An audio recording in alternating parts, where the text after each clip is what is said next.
Fala geração, tudo bem com vocês? Estamos aqui começando mais um episódio do nosso GFire Podcast, então coloca o seu fone aí e escuta aquilo que a gente tem para dizer hoje. Bom, estamos aqui hoje mais uma vez falando sobre a Bíblia e hoje o nosso episódio é sobre o Pentateuco e não tinha uma pessoa mais importante para começar também, né, essa série de episódios sobre a Bíblia do que a nossa pastora Gislene. Tudo bem, galera? Prazerzão, tamo junto, hein? Vamos nessa, vamos aprender bastante junto hoje. Bom, como eu falei, a gente vai falar hoje sobre o Pentateuco, né? E eu acredito que a primeira coisa que a gente precisa entender é o que é o Pentateuco. Arthur, o Pentateuco são os primeiros 5 livros da Bíblia, né? A gente já ouviu aí no episódio anterior sobre as seções da Bíblia, né? As divisões da Bíblia, e nós vamos falar hoje dos primeiros 5 livros, por quem foram escritos, a importância deles, um pouquinho da história de cada um. Legal. A gente entende, né, que o Pentateuco ele tem essa divisão, né, dos primeiros 5 livros, mas por que ele tem esse nome? Penta, de 5, né? Legal. Pentacampeão. Penta, então vem de 5, então é os 5 primeiros livros chamados de Penta, também conhecido como Torá, tá bom? Ele é conhecido Legal. como Torá pelos judeus, ele é conhecido como livros das leis. Então, para os judeus, esse livro aí é a Bíblia deles. Na verdade, a Bíblia deles é os 5 primeiros livros, Pentateuco. Sensacional. Quais são esses livros? Eles são 5 livros, Sim. mas é Gênesis... Êxodo, Levíticos, Números e Deuteronômio. Legal, muito bom. A gente tem aprendido bastante, né, durante essa leitura e no nosso primeiro episódio do podcast a gente falou bastante sobre essas sessões, né, como você falou. Só que acredito que a gente precisa cada vez mais entender sobre cada um dos contextos, quem foi o autor, né, de todos esses, ou autores, de todos esses 5 livros. Foi um autor? Foram vários autores? Como que isso aconteceu? O Pentateuco ele foi escrito por quantas pessoas? Pessoal, aconteceu da seguinte maneira. Assim como o Apocalipse foi uma revelação do futuro, o Pentateuco foi uma revelação do passado. Para quem? Moisés. Não foram vários autores, foi um único autor. Pra você ver, fala de Gênesis e Moisés não estava em Gênesis. Verdade. Moisés não estava em Gênesis e foi uma revelação do passado para Moisés. E Moisés escreveu Gênesis, Êxodo, Levíticos, Números e Deuteronômio. Caraca, que incrível. Escrever tantos livros assim, né, com cada um com 50 capítulos cada, quase, né? Moisés foi muito usado por Deus, né, por receber tal revelação pra gente, explicar pra gente não só as leis, né, como em Levíticos, mas também como foi a criação do mundo. Eu imagino que essa revelação tenha sido muito importante pra ele naquele tempo e pra gente agora também tem sido bastante, né? Mas falando sobre Gênesis também, Sim. em que contexto que ele se encaixa? Quando que ele foi escrito? Vamos discorrer um pouquinho sobre isso? Fundação do mundo, né? Yes. Fundação da criação, desde toda a natureza, terra, universo, o homem. Fala do plano de Deus para o homem, né? Do que Deus tinha em mente, o que ele tinha no coração quando ele formou o homem. Fala da primeira família. A primeira família, né? Quando a gente vai fazer até casamento, quando a gente vai unir um casal, que é citado? A primeira família. Ali Deus se agrada da união do homem e da mulher, fala que o homem não deveria andar só, que não era bom estar só. E ali, todo o plano de Deus, se você quer saber sobre você, sobre identidade, vai para Gênesis também, porque Gênesis também está ali impresso a nossa identidade, a identidade do ser humano, né? Ali está impresso o propósito do ser humano. Gênesis, incrível, o começo de tudo. Quando a gente quer aprender sobre nós, na verdade a gente não tem que andar para frente, a gente tem que cair para dentro. Nós temos que olhar para dentro, nós temos que andar um pouquinho para trás, parar de correr, parar de uma busca louca para fora, incessantemente buscando algo como se estivesse distante de você. A nossa identidade, o nosso propósito está lá em Gênesis. Volta, lê lá Gênesis, se concentra em estudar um pouquinho Gênesis, que você vai entender até o plano de Satanás contra a sua vida. Gênesis, ele revela muita coisa, né? Vem de uma revelação, mas revela muita coisa que nem tinha acontecido na época de Moisés e que eles acabam sendo primeiro mencionados, né? E eu acredito que Gênesis, ele carrega muito disso, ele carrega muito de primeiras menções de coisas que já aconteceram lá na frente, né? Abraão, Isaac, Jacó, a primeira família. E, cara, é uma das coisas que a gente cada vez mais precisa olhar, né? Porque se é da onde a gente veio e se a gente precisa estar enraizado em alguma coisa, a gente precisa cada vez mais nos lembrar das nossas raízes, né? E olha que legal, Arthur, é da onde a gente veio e para onde a gente vai voltar. É. Né, que a gente vê lá, a gente fala do jardim, da comunhão com Deus, é da onde a gente veio e é para onde a gente vai voltar. A gente dá uma volta na Bíblia, começa em Gênesis, mas vai terminar lá também. Gênesis me atrai muito, sabe? Quando eu olho para Gênesis, ele me traz toda essa coisa da onde a gente vai voltar e de quem a gente precisa almejar ser, né? Pessoas que vão para esse lugar, que vão para um Éden, que acreditam em um momento de volta de Cristo, sabe? E acredito também que foi em Gênesis também que foi dada a promessa de Cristo, né? Quando Deus ele fala sobre o filho de Eva, Isso. que ele vai pisar sobre a cabeça da serpente e ela vai morder o calcanhar dele. Isso mostra que a morte de Jesus, né? Isso mostra aquilo que aconteceu com Jesus. Ele foi ferido, ele foi humilhado, mas ele ressuscitou e pisou sobre a cabeça da serpente e também vai pisar quando ele voltar. É isso. Eu sou suspeita, eu sou apaixonada. Teve uma época, acho que eu passei mais de 30 dias pregando só Gênesis. Eu acho que eu preguei mais de 30 dias Gênesis, porque eu sou apaixonada por essa essência, a essência divina. Às vezes a gente fica procurando tanta revelação, sabe? Fica procurando algo novo. É quase que uma busca contra o vento, uma busca pelo vento. E você fala, que satisfação é essa? E eu falo assim, tá tudo ali, tá tudo ali. Eu fiquei assim, apaixonada. Eu acho que eu fiquei uns 15 dias sem conseguir sair do capítulo 1. Porque cada vez que eu lia capítulo 1, vários versos, vários versículos, né, que a gente está aprendendo aí na nossa leitura, nas sessões da Bíblia, o jeito que a gente se estuda, as divisões dela. E eu fiquei no primeiro e no segundo capítulo, coisa de 15 dias, por causa dos versículos.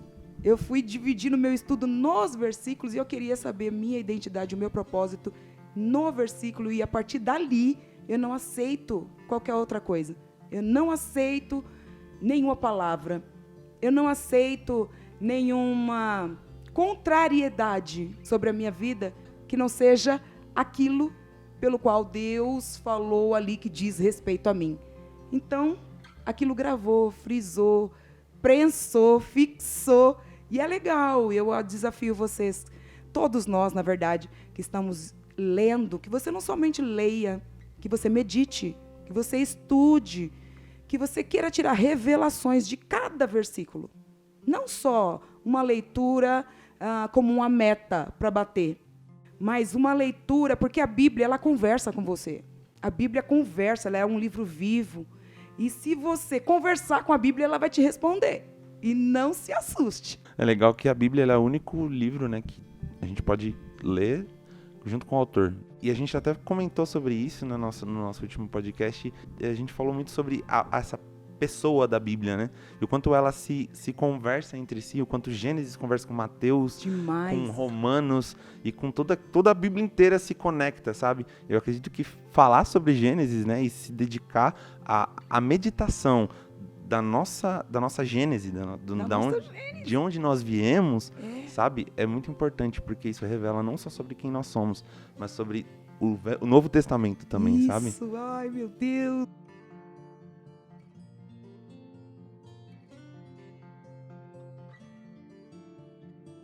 Quem nos amou, quem nos planejou, quem sonhou conosco, quem nos deu um propósito, quem nos deu uma missão. Então a gente não está aqui perdido.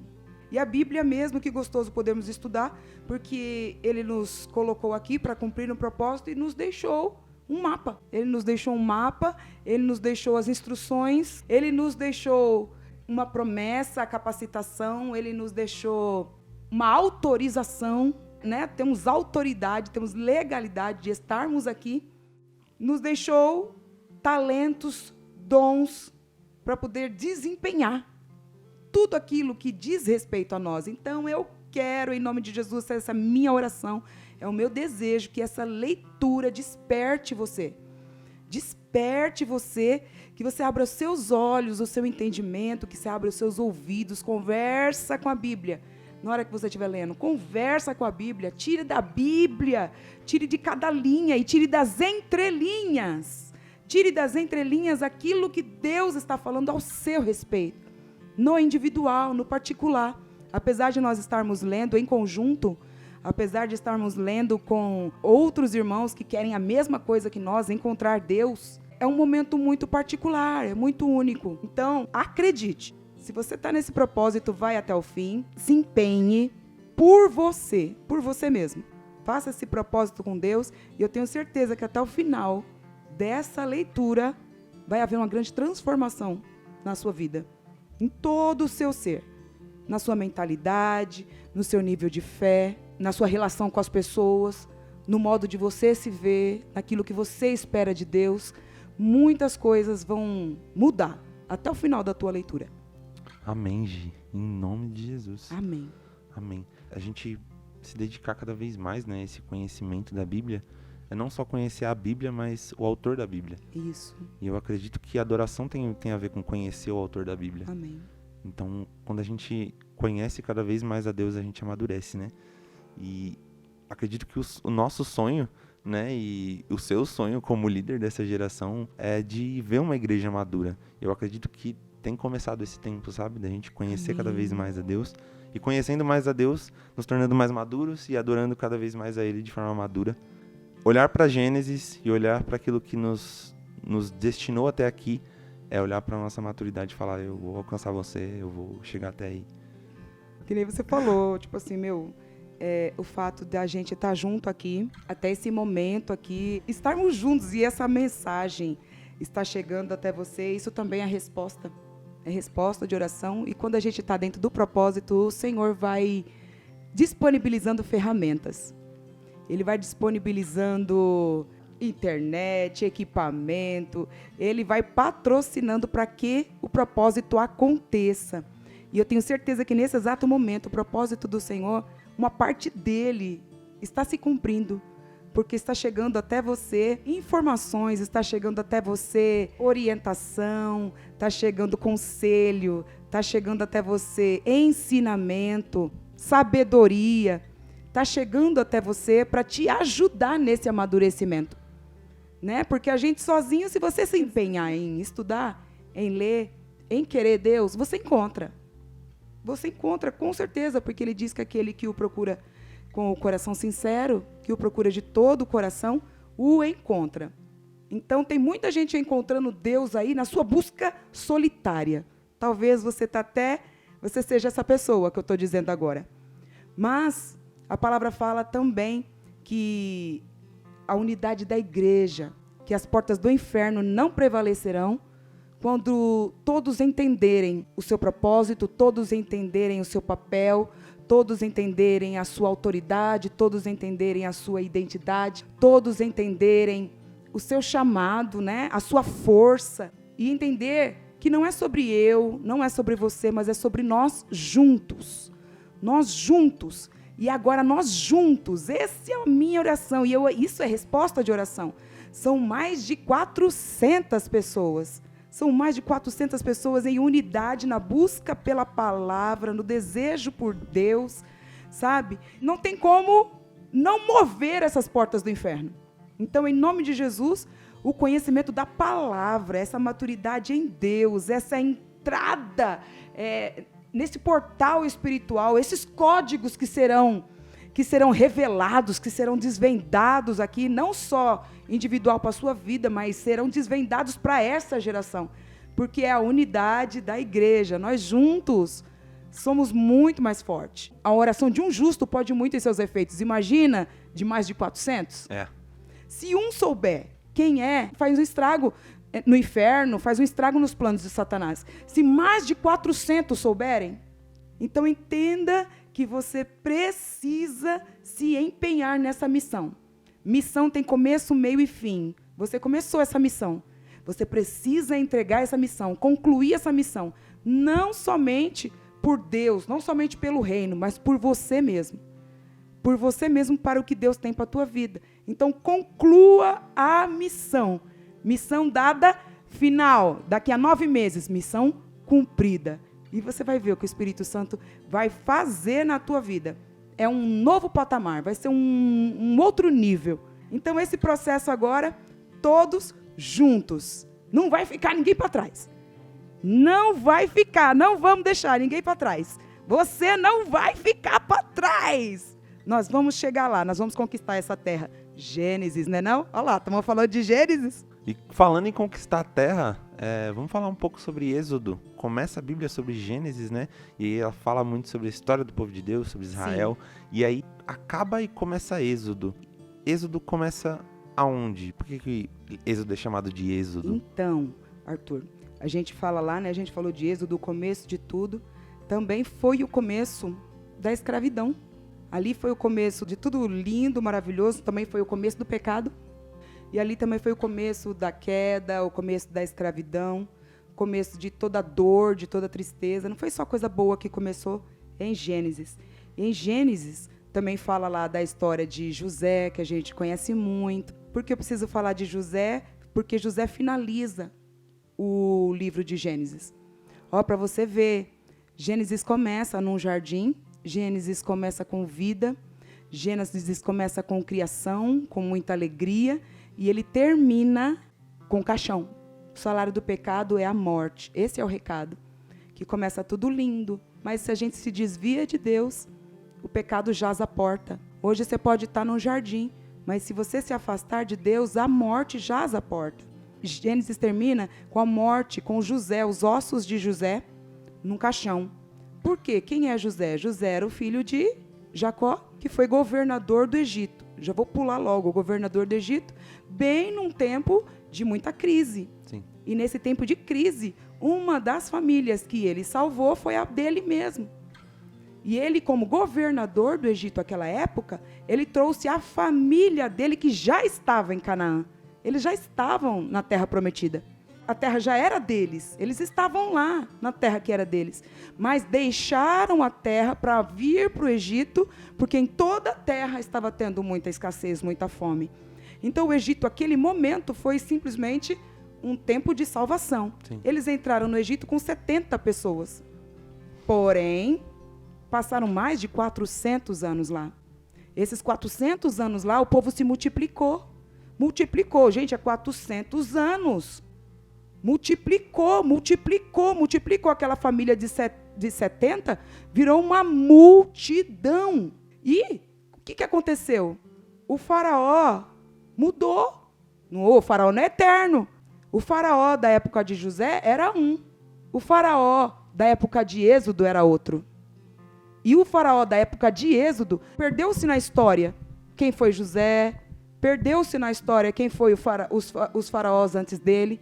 E esse faraó da época de Êxodo era muito mau, inseguro. É isso que eu posso dizer. É muito mau. Diferente do faraó de Gênesis, né? Que coloca um outro como governador, junto com ele, abaixo dele, coloca um preso. É muito louco, se você parar para pensar. Né? Ele pega lá um cara da cadeia e coloca como governador o cara mais poderoso abaixo dele. Já viu que esse homem não era inseguro. Esse cara, de verdade, não tinha medo de muita coisa. Não tinha medo, não era inseguro, foi sábio. Agora, para e pensa, agora vamos 400 anos depois. O povo multiplicado, todo mundo, José morreu, esse outro faraó morreu. Tá lá o povo agora escravizado, humilhado, sofrendo e clamando por uma salvação. É aonde entra Moisés. Tá vendo? Moisés chega aqui agora. Olha ele aí. Olha ele aí. Daí Moisés, todo mundo conhece a história de Moisés, o príncipe do Egito, e bendito Nilo. Eita, ele é criado como príncipe, tal. Tudo plano de Deus. Para isso, para quê? Para que ele fosse um instrumento da saída. Êxodo é a saída. Fala, é passar por cima. Passar por cima, porque você vai entender mais no finalzinho, depois das 10 pragas, na última praga, que tem que passar a morte dos primogênitos. Você vai ler, você vai se acabar. É uma delícia, Êxodo. Você vai viajar, principalmente lá nas 10 pragas. Você vai ver o poder de Deus, como Deus age e como o povo de Israel é preservado diante de tudo que está acontecendo no Egito. Com eles, não. O bendito passar por cima, o significado disso, não é só a saída deles, mas é o passar por cima. O que é passar por cima? O anjo da morte ia passar em toda a terra do Egito. É a última praga, você vai ver lá. E todos os primogênitos iriam morrer. De quem? Só dos egípcios? Não. Ele ia morrer todos os primogênitos de todas as casas que não tivesse o umbral da porta marcado com o sangue do cordeiro. O sangue do cordeiro protegia a casa do anjo da morte que ia passar por cima. Então, se você pensar, pode ter sim alguns hebreus que podem não ter crido. Nos dias de hoje, tem tanta gente que ouve a palavra também e não crê. Naquela época, não é só porque era judeu, não era só porque era hebreu, tinha que crer e obedecer. Então, teve egípcios que foram salvos. Teve egípcios que foram salvos, teve outros povos que o anjo não entrou. Porque ouviram, creram, foram 10 pragas, gente. Teve gente ali que deu tempo de se convencer. Olhou e falou, ixi, Deus é com esses caras mesmo, Deus é com esse povo aí. Eu vou me aliar. Eu vou me aliar a eles porque esse Deus deles aí é diferente. Então, teve pessoas que foram salvas, inclusive saíram com eles do Egito e não eram hebreus. Nossa. Sério? Muita gente pensa que foi só judeus, que foram só hebreus que saíram do Egito. Fala que saíram outros povos com eles. Foi mais de 2 milhões de pessoas. Você vê, entrou em Gênesis lá, através de José, 70. E saiu de lá mais de 2 milhões. Meu, é muita gente. E se parar para administrar um negócio desse? Deus era com Moisés. Deus era com Moisés. Deus era com Moisés. De verdade. Meu Deus do céu. Para ganhar 2 milhões de pessoas, cara. Para sair daquela terra. Eu acredito que durante esse tempo demonstra uma característica muito física de Deus, né? Com as pragas, com a abertura do mar. Isso aí é verdade. Êxodo é muito explícito, enquanto o Gênesis ele é bem relacional, né? Você tem muita família sendo estabelecida, muita cultura sendo estabelecida, muita promessa, muita direção. E aí em Êxodo você tem toda essa manifestação física de Deus, né? Verdade. Isso é muito maravilhoso, cara. Muito legal, cara. Meu Deus do céu. Não sei. É muito milagre no mesma localidade geográfica. Meu, é 10 pragas, é mar que abre, é nuvem, é fogo no meio, o fogo andando no meio deles, é roupa que cresce. Meu, é comida que cai do céu. Comida que cai do céu. Mano, você vai pirar. Você vai pirar. Eu amo. Se a gente fosse sintetizar assim, pra gente conseguir dar uma mensagem específica sobre Êxodo, o que você falaria assim? Putz, Êxodo fala sobre uma mensagem específica. Qual seria essa mensagem? Eu acho que seria saída mesmo. Eu acho que é você sair da condição da onde você está. Sai da condição onde você está, porque às vezes ali também no povo aprisionado, o povo escravo lá no Egito, teve os que creram e teve os que não creram. Teve gente no próprio deserto, teve gente que queria voltar por causa que lá tinha pepino, porque lá tinha pimentão, porque lá tinha cebola, porque lá tinha repolho. Puxa vida, mas não se atinha de que era escravo, mas se tinha o que comer, estava bom. Parecia assim, sabe? Quantas vezes a gente se coloca nessa condição, você é escravo, mas você tem o que comer, tá bom. Tá entendendo? Então faz uma certa barganha com a escravidão. É saída. É saída da onde eu conheço para o desconhecido. Uau. Andar com Deus é isso. Andar com Deus é isso. É saída da onde eu conheço para o desconhecido. Incrível, Gi. De verdade, eu acredito nessas manifestações físicas de Êxodo. E Êxodo revela muita coisa sobre quem Deus é, né? Aliás, o Pentateuco todo revela muito sobre quem Deus é, né? Sobre as características de Deus. Mas Levítico, eu acredito que seja um livro que pouca gente conhece, que pouca gente fala. A gente fala muito sobre Gênesis, fala muito sobre Êxodo, mas e Levítico? O que a gente pode falar sobre Levítico? Levítico é o livro das leis. Ali o Senhor começa a instituir bastante coisas a respeito até do tabernáculo. Ali ele começa a instituir o sacerdócio.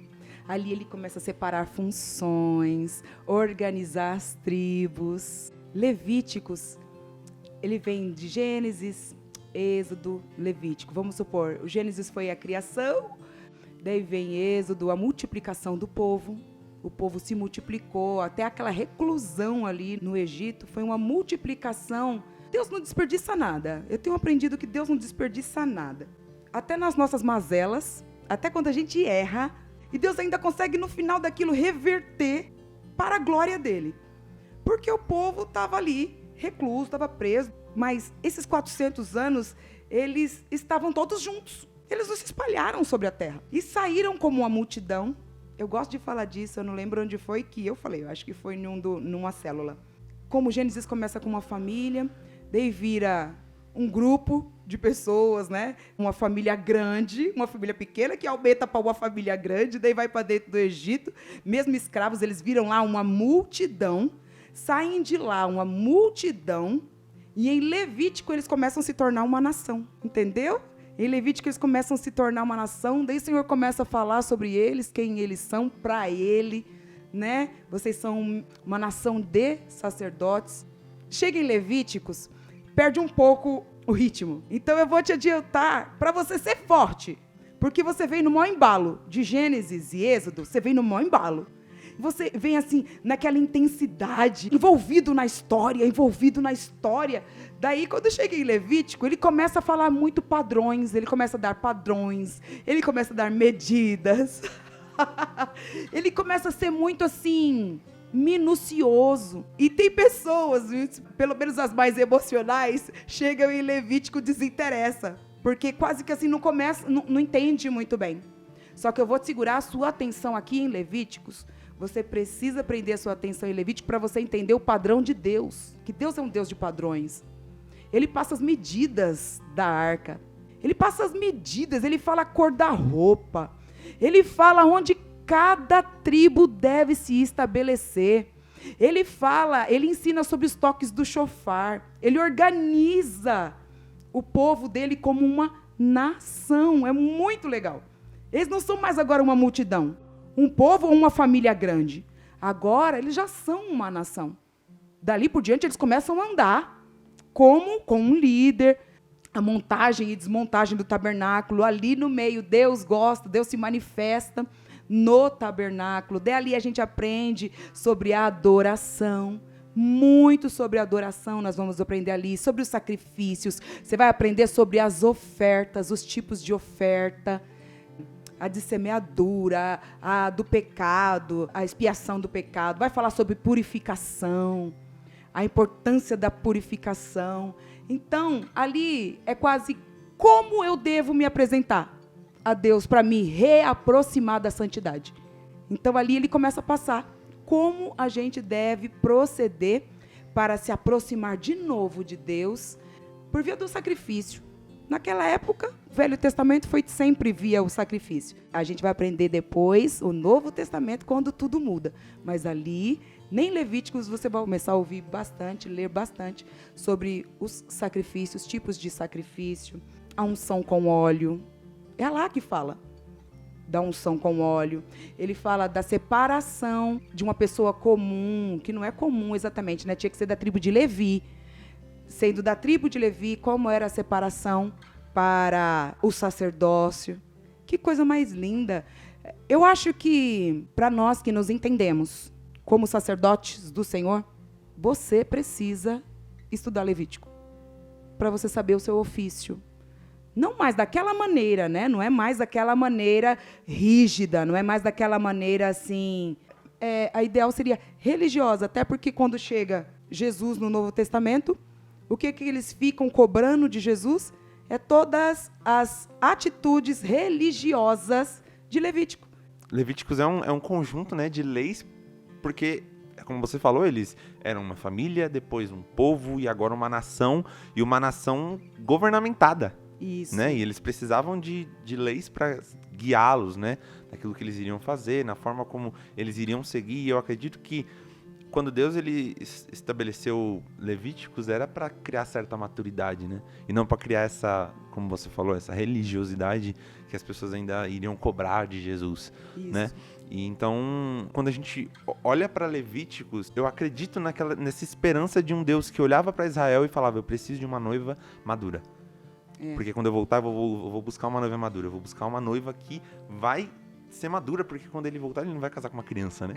Ele precisa de uma noiva madura. Então, acredito que esse estabelecimento de lei seja justamente para pensar sobre isso e para pensar sobre todo esse entendimento do povo, né? Mas Levíticos também ele dá muita direção, né? Não só pra gente crer de uma forma religiosa, né? Que nem você falou.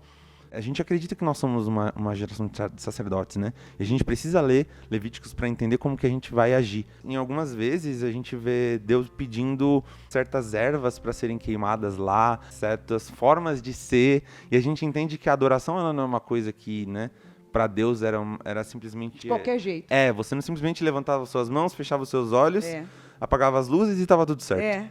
A adoração ela era estabelecida de forma madura. E quando a gente olha para Levítico, para essas coisas específicas que Deus ele dá, existem algumas três ervas que são muito importantes e que a gente até pode achar mais significados com ela, né? Que é o estoraque, a ônica e o gálbano. O estoraque, ele era uma erva, não era uma coisa que você precisava esmagar só, mas você precisava queimar. Uau! Então, a primeira coisa que a gente precisava fazer para conseguir retirar essa essência do estoraque era pegar ele e queimar. E aí eu olho para isso e vejo uma certa característica que Deus especifica sobre a sua adoração que a gente precisa também repetir. Uma certa exigência, né? Ele é exigente. Porque quando a gente queima, a gente não sobra mais nada. Entendi. E aí a gente começa a nossa adoração falando sobre queimar, sobre não ter mais nada de mim e sobre ter uma coisa que exala simplesmente para ele e não mais para mim. E seja agradável. Exatamente. Uau! E aí a gente segue pra ônica. E a ônica, ela vinha de uma concha que vinha lá do fundo do mar e que pra você conseguir, você só conseguia esmagando. E aí, não me pergunte como, que naquela época eles faziam pra conseguir ir até o fundo do mar, pra conseguir pegar essa concha. Até porque naquela época, hoje mesmo, com toda a nossa tecnologia que a gente tem, eu nunca mergulhei na minha vida. Nem eu. Então, toda aquela galera ia lá, mergulhava, pegava aquela concha, esmagava, e aí eles iam até um mais profundo para pegar essa concha. Meu Deus. E aí quando eles pegavam essa concha, eles traziam, esmagavam, e daquele pó eles faziam um incenso. Uau! E aí esse item do mais profundo também revela uma certa profundidade na nossa adoração, que Deus exige também, né? Então, a gente já vem com duas características, né? A negação de mim mesmo e a minha profundidade na minha adoração. E aí a gente vai pro gálbano, que era uma árvore, que aí você fala, nossa, uma árvore, então você tem que pegar e tem que esmagar também, né? E a gente fala sobre humilhação e tudo mais, mas não. O gálbano, para você coletar a essência do gálbano, você não precisava fazer nada. Você colocava um pote e aí aquela seiva saía naturalmente. Ai, que legal. E aquela seiva saindo naturalmente resultava em uma resina que era o que fazia o incenso daquela época. Isso revela também uma certa espontaneidade na adoração. Então a gente fica com três características. Uma característica de uma adoração que não segue aquilo que eu sou, mas quem ele é. Uma adoração profunda e uma adoração espontânea. Ai, que legal! Então, quando a gente olha para a adoração e para o livro e para essas direções que Deus dá sobre a adoração, é sobre não só toda essa beleza e toda essa religiosidade, mas sobre as características que Deus quer que estejam estabelecidas onde Ele está estabelecido. Eu acho que Levítico seria realmente assim o livro em que a gente pode se basear nessa palavra ou nesse estilo de vida, o que a gente está falando sobre a adoração, porque fala do sacerdócio, né? Fala do sacerdócio, fala do tabernáculo, fala do processo de se chegar até o Santo dos Santos, né? E a palavra fala para nós entrarmos pelas portas do louvor e se achegar diante dele com louvor, ações de graça, limpar as mãos, limpar o coração para se achegar diante dele. Então, o Levítico passa bastante esse processo de adoração. Então, se você quer ser um adorador e quer ser um agente, um sacerdote diante de Deus e diante das pessoas, como um sacerdote de adoração, você precisa sim se dedicar um pouquinho lá em Levíticos. Amém. E vamos lá. A gente falou sobre Gênesis, sobre Êxodo, sobre Levítico, que foi um livro maravilhoso. Só que agora a gente chega em Números. E esse nome é bem sugestivo, né? Que sugestivo, Números. O que quer dizer o livro de Números, gente? Esse nome, Números. 1, 2, 3, 4. Quer dizer números mesmo. Por que números? Porque esse livro, assim como a gente falou que o povo foi crescendo, foi se tornando uma nação, leis foram estabelecidas para organizar o pessoal, para organizar o povo. Números também é uma organização do povo de Deus. É uma contagem, ele conta todas as tribos. Todas as tribos são contadas. Caraca, aí não tem como não falar de adoração. Daí não tem como falar de adoração. Levíticos empurra a gente para Números. Nessa contagem é que não tenho como mostrar para você aqui agora numa imagem. Mas eu queria que você mentalizasse o tabernáculo. Um tabernáculo no centro e 3 tribos atrás do tabernáculo, 3 tribos à frente do tabernáculo, 3 tribos ao lado esquerdo do tabernáculo e 3 tribos ao lado direito do tabernáculo. E há o número exato de quantas pessoas tinha em cada tribo. Foi um tipo de recenseamento, de registro. Foi um registro. O Senhor resolveu registrar todo mundo. Foi um censo. Foi um censo! Obrigado, foi um censo. Também eu acredito que foi tipo assim, como se fosse uma certidão de nascimento. Sabe, o Senhor oficializando todo mundo ali como uma nação. Assim como você tem no seu registro aí brasileiro. Eu sou Gislene, brasileira, filha de tal. E ali em Números foi a mesma coisa. Era feito o número, o nome de cada um, de que família era, a genealogia tal, da família tal, da família tal. A Bíblia gosta muito disso, Deus gosta muito disso, Deus valoriza isso. Deus valoriza a história. Então, tal pessoa, filho de tal pessoa, filho de tal pessoa, filho de tal pessoa, da tribo tal. Né? Então, Números foi bem esse registro, foi esse censo. Obrigado. E a disposição das tribos em volta do tabernáculo dá uma cruz. Por causa da numeração, você pode pensar que aquela parte estendida da cruz, a mais comprida, onde a cruz fica de pé. Imagine a cruz de pé, imagine o centro, né? A disposição de 3 a cada lado da tribo e a disposição de baixo, que é onde aquela madeira, né? A madeira ficaria mais comprida. Ali estão as 3 tribos maiores. As 3 tribos maiores estavam ali. Por isso que se você pode até procurar na internet, eu desafio você a procurar, vai lá, Google.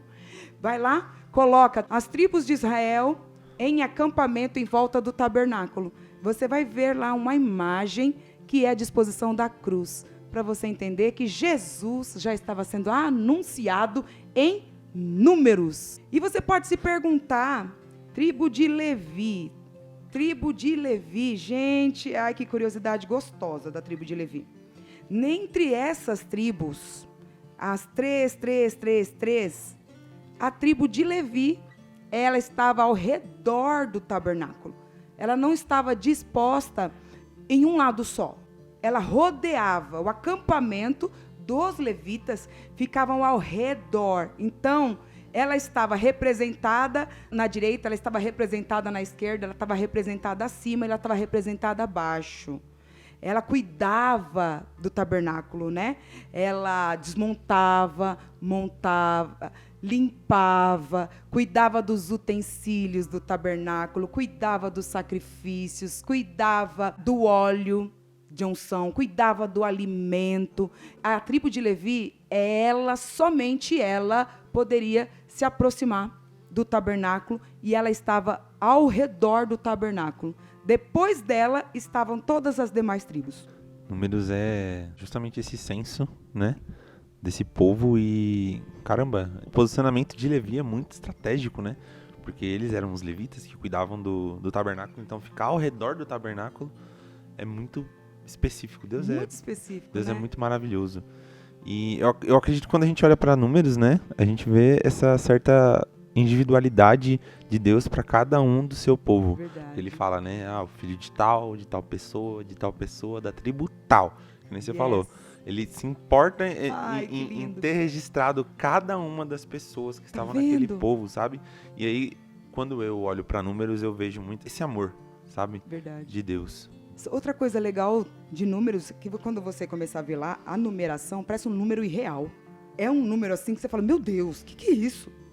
Milhões, da tribo tal não sei quantos mil, e do tribo tal não sei quantos mil. Meu Deus, você fala, meu Deus, no dia de hoje fazer um censo desse ia ser muito louco. Como é que fizeram um negócio aquela época? Fizeram, gente, fizeram essa disposição de números assim, de tanto número. É número assim que a gente não consegue falar, você não consegue descrever de numeração. Tantos milhões. Você vai ouvir muito na palavra falando de exército, não sei quantos mil no exército. Então, números você vai ouvir falar muito de numeração. Ele é muito analítico, assim, né? Ele é bem... É um Excel. É uma tabelinha. Números é um Excel, cara. Eu vejo o Excel, o senhor colocando assim, meu... É só Deus mesmo para fazer o negócio daquele e depois bate uma tecla, dá uma geral. Dá um panorama geral, assim, né? Então, eu vejo números bem assim, essa organização do povo de Deus e esse número de pessoas. Quando eu tô falando assim, de falar de tanto número, porque assusta. Quando a gente fala de muito número, a gente para de raciocinar. Você fala assim, ai, tá bom, pula. Dá vontade de ficar pulando os versículos que falam muito de número. Você está lendo, assim, números, você vai ler muito isso, assim. Você não vai ver muitas palavras, você vai ver números, né? É a matemática ali, é bem matemática. Então, parece que perde a relevância, perde a importância de você ler. Eu estou falando por mim, porque eu já li a Bíblia 3 vezes, inteira, e quando chega em números, a vontade que dá é de você pular os versículos. Só que o fato de quando você encara isso é para você entender a grandeza de Deus. É coisa que você não dá para interpretar, não dá para guardar, não dá para mensurar, não dá para medir. As coisas de Deus são assim. Então, eu me peguei querendo pular, o ser humano querendo pular, a preguiça querendo pular, a crença de falar que isso não é importante, o que vai fazer diferença na minha vida? Só que a palavra fala que cada coisa que está lá, um tio, uma vírgula, ela tem um propósito. Se aqueles números estão ali, é porque Deus tem algo a te revelar. É algo para te falar. Deus usa uma vírgula. Por que não usaria alguns números, muitos números? Nada na palavra, não pule nada. Não ignore nada. Não julgue que algo ali que você está lendo está ali desnecessário. Se está registrado, é porque é para você saber. De alguma maneira, tem um código ali que Deus pode te revelar. Quando eu tive essa consciência, eu falei, nunca mais eu pulei. Nunca mais eu pulei. Falei, meu Deus, que consciência, meu. Tá na palavra, se tá aqui, ele colocou aqui por algum motivo. Não tá aqui para encher. A Bíblia não tá aqui. Porque, nossa, precisa encher esse livro grande. Não é isso. E outra, se tá aqui, é porque é necessário para mim. E ele fala que aquele que mudar ou tirar um tio ou uma vírgula daquilo que ele estabeleceu vai prestar conta com ele. Então, um nome, um número, uma vírgula, um ponto e vírgula. Você leia sabendo que as coisas estão ali porque deveria estar ali e tem um propósito para estar ali. Então, tira dali o propósito pelo qual ela foi colocada, que é para a tua vida. Nossa, Gi, depois dessa a gente nunca mais vai pular números. De verdade, nada que tiver escrito a gente vai pular. Sem pular, o último agora. Eita. Livro do nosso podcast, Deuteronômio. Deuteronômio. Que nome grande, né? Qual que é o significado de Deuteronômio? Então, Deuteronômio, uau, o último livro do Pentateuco. É até sugestivo que ele é o livro da segunda lei. Ele é uma réplica de tudo o que aconteceu nos primeiros livros. É um reforço É um reforço, assim, Moisés vem falando de novo, porque afinal de contas foram 40 anos no deserto. E o Deuteronômio está bem no finalzinho mesmo ali, eles já prontos para entrar em Josué. Josué vai assumir a missão.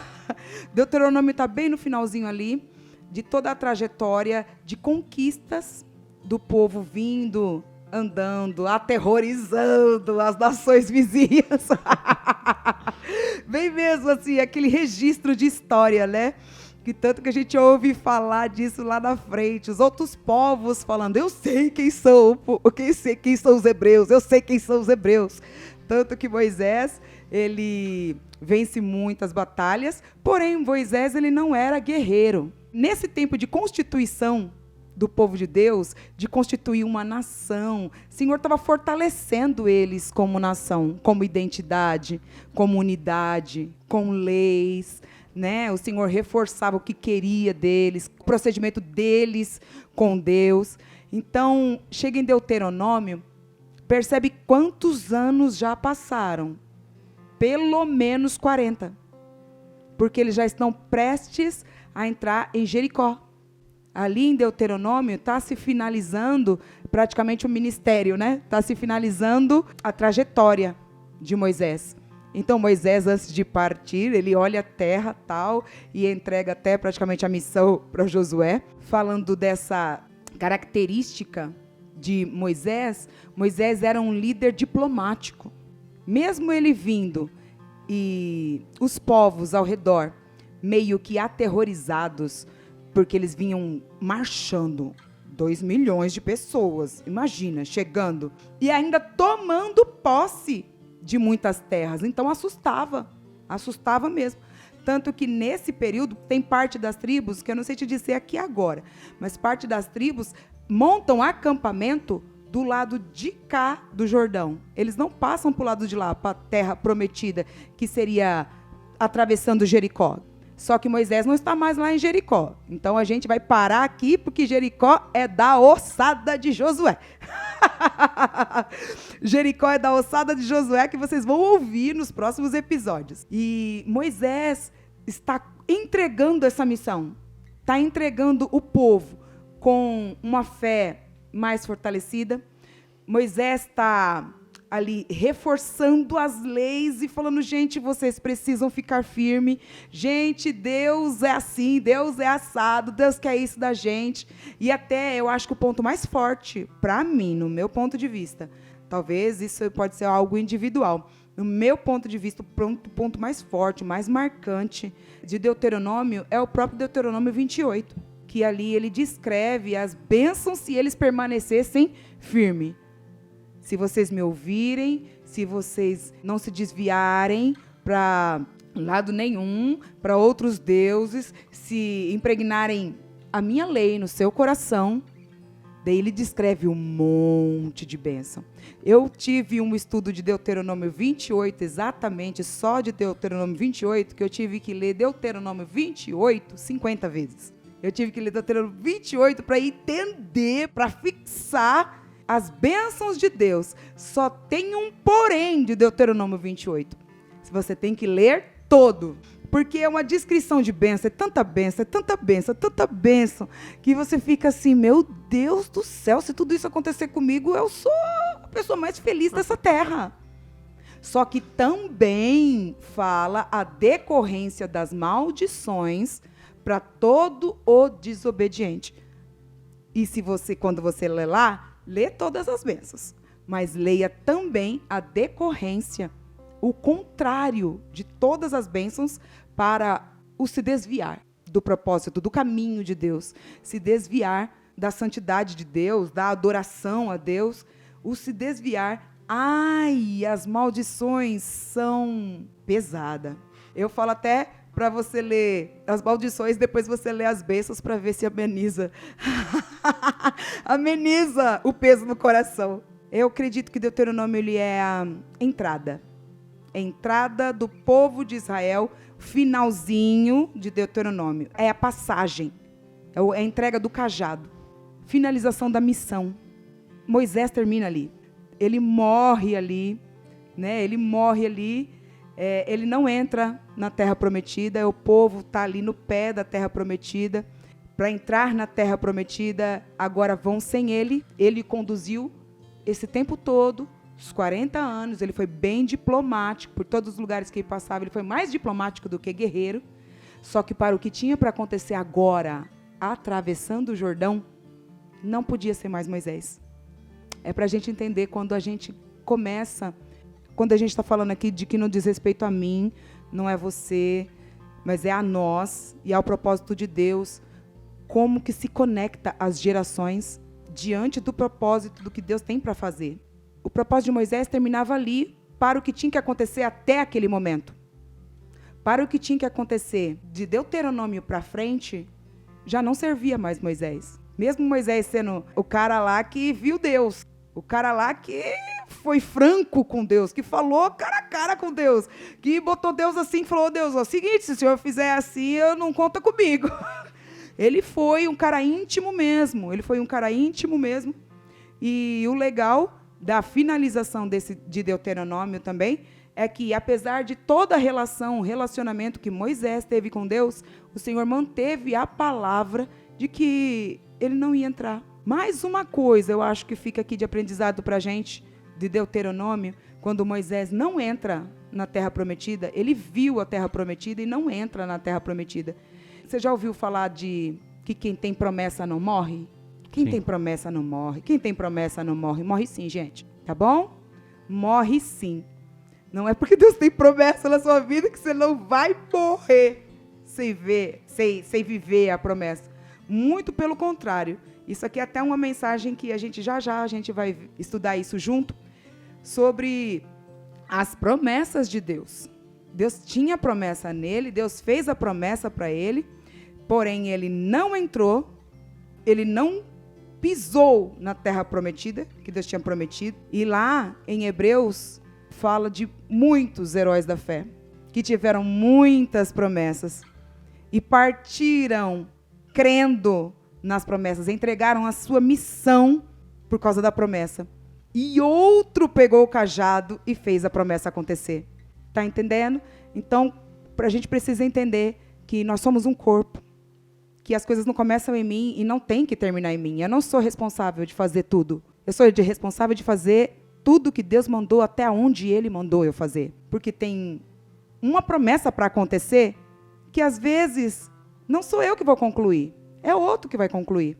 Um planta, outro colhe, mas quem dá o crescimento é o Senhor. É para a gente entender que o propósito de Deus está aí para acontecer.